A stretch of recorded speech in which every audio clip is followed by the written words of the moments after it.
They laughed at him because half of his body was made of iron.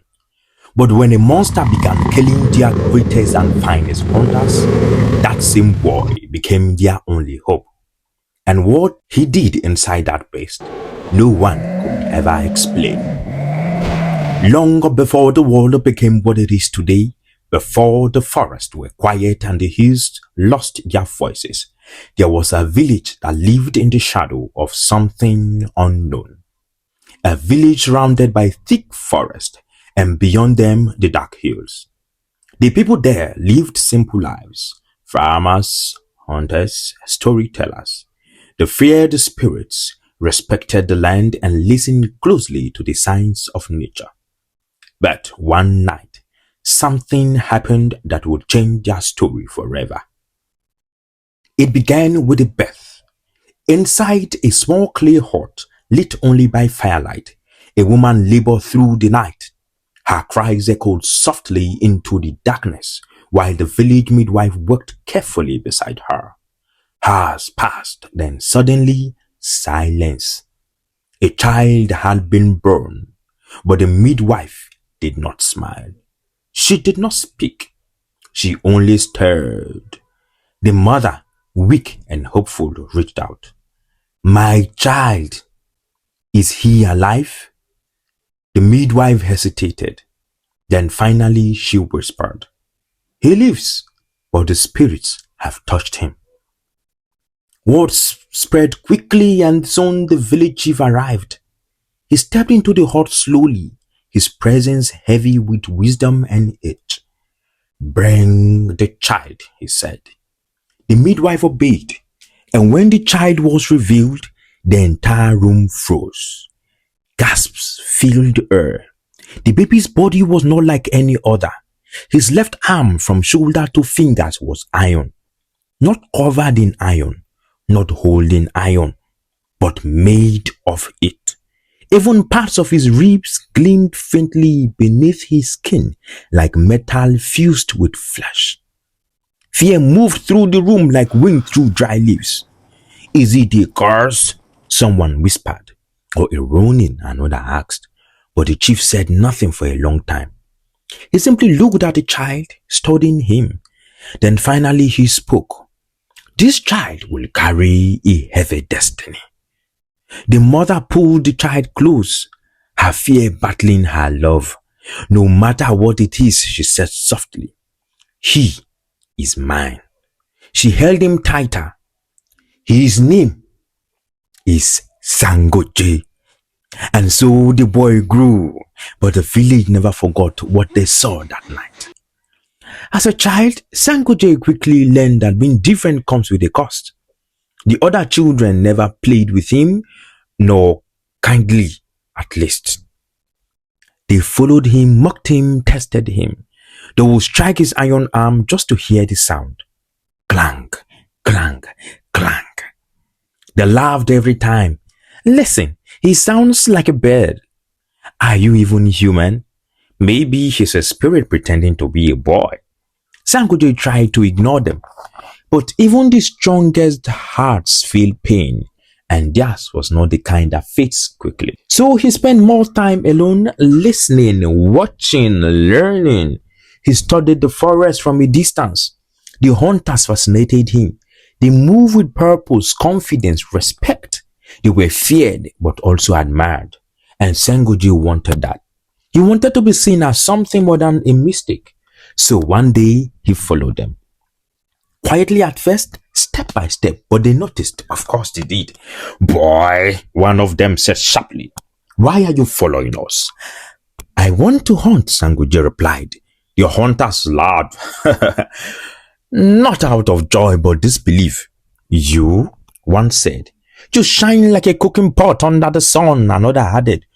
"The animals will see you before you even step into the forest." "Go home," they told him. But Sangoje didn't move. "I can track, I can listen, I can learn," he said. The strongest hunter stepped forward, his voice firm. "Track your way out of this forest." Sangoje stood there silent for a moment. Then he said quietly, "One day I will prove you wrong." and he walked away. Not long after that, something changed. The forest became quiet. Too quiet. Hunters began to disappear. One went missing, then another, then another, then another. Days passed and none returned. The village grew restless. Fear settled into every home. At last, the truth could no longer be ignored. Something was haunting the hunters. The elders gathered. The chief listened to every voice, and finally, one name was spoken in fear. The red-eyed leopard of the dark hills, a creature of shadow and legend, a beast no one had seen and lived to describe. Who will face it? No one spoke. Not the hunters, not the warriors, not even the brave. Silence answered him until a single voice broke through. I will. All eyes turned. It was Sangoje. Murmurs filled the crowd. You? This is no child's game. You will die. But Sangoje stood firm. You fear the forest, he said. You fear what you do not understand. The chief stepped forward. Why would you risk your life?